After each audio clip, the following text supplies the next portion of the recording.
He's one of my heroes. How did he do it? One of the greatest accomplishments in the history of man. I've always wanted to be on The Bachelorette, and now he's, of course, crushing it as an analyst with the SEC Network. Well, talking football first with you, Jordan Rodgers, before I get to why you're one of my heroes. But let's as we talk football here, let's talk about Kentucky.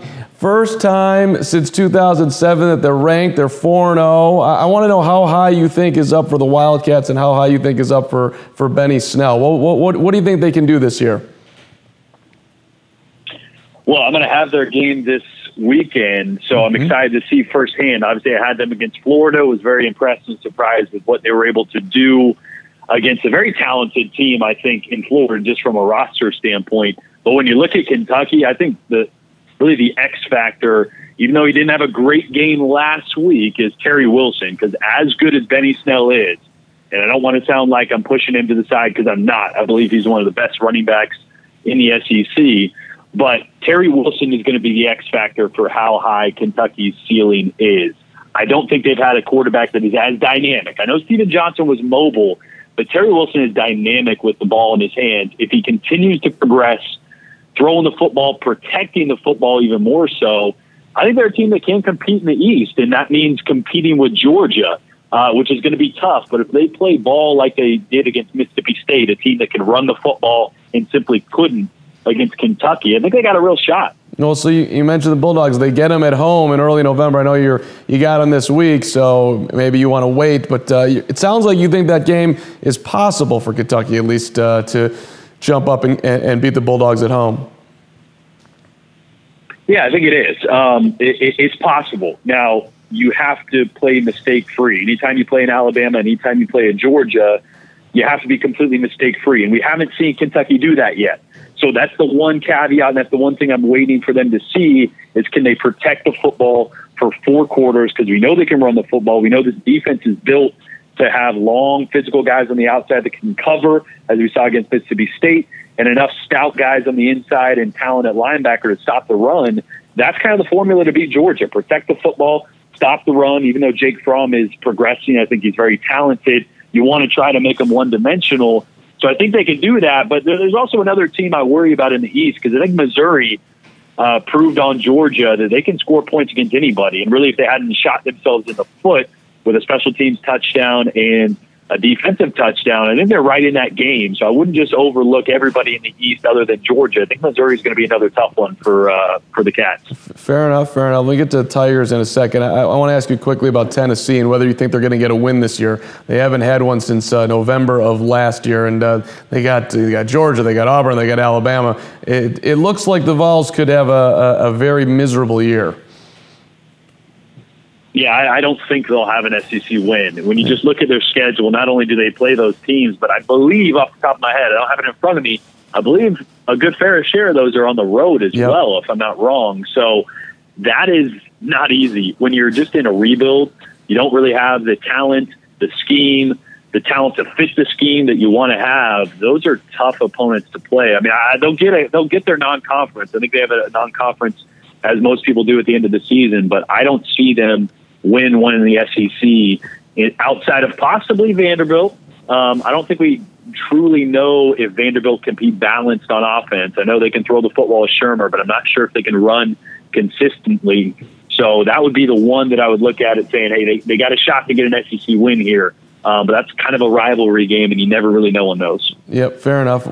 Back to Missouri, and what do you think of Drew Lock? Do you look at him as a first-round talent?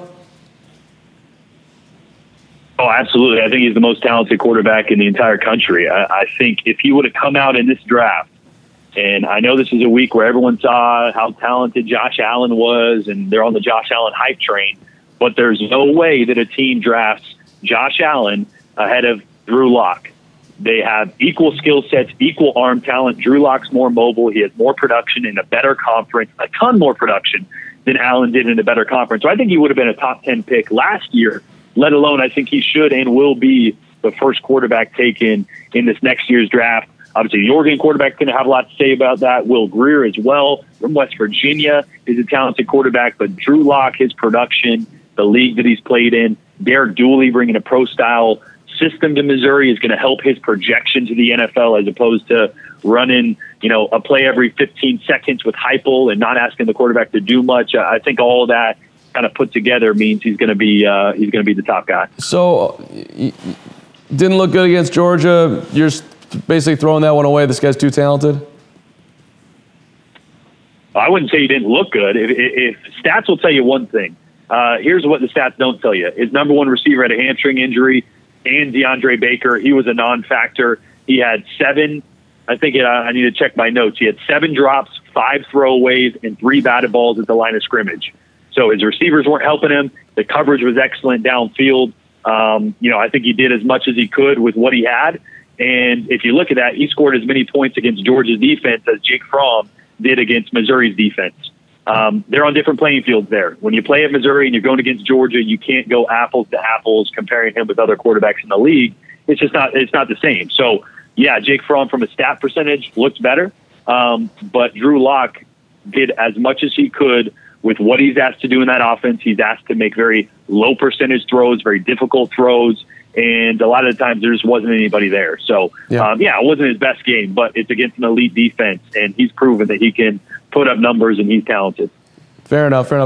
You're making me think. I just want your opinion on Baker versus Josh Allen, who you brought up, versus Sam Darnold. I'll throw Josh Rosen in there too. Who do you like of those 4 to have the best NFL career if you had to bet? That's tough. I